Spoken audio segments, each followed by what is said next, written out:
So here we have a quadratic equation, y equals ax squared plus bx plus c. Here you can see an example graph of what this might look like. Its exact position will vary with the values of a, b, and c. But I'm going to show you a method for finding the coordinates of this turning point of the graph.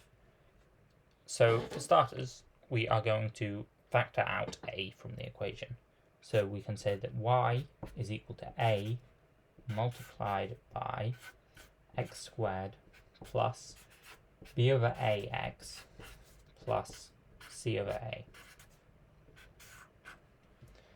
a. Next, we are going to do something called completing the square, which is where we take this, we say x plus, and then we take half of the coefficient of the x. So b over 2a, and then we square that. And now, if we were to look at what this would become,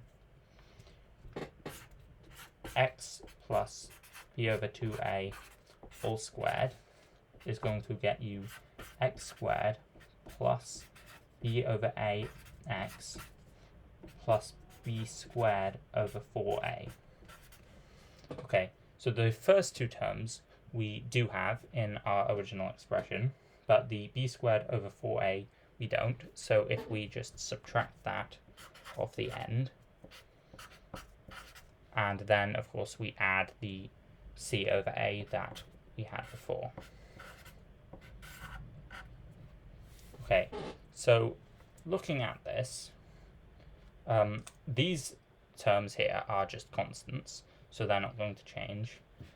This term that's squared will, and because it's a squared term, it can never be negative. Therefore, its minimum value is going to be 0, and that minimum value is going to occur when x is equal to minus b over 2a.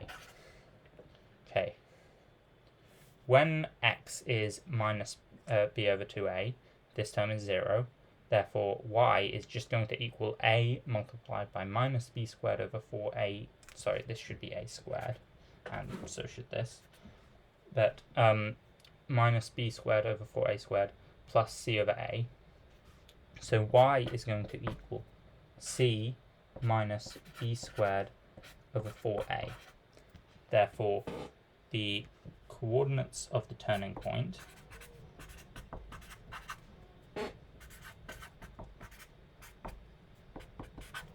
are going to be minus b over 2a and c minus b squared over 4a.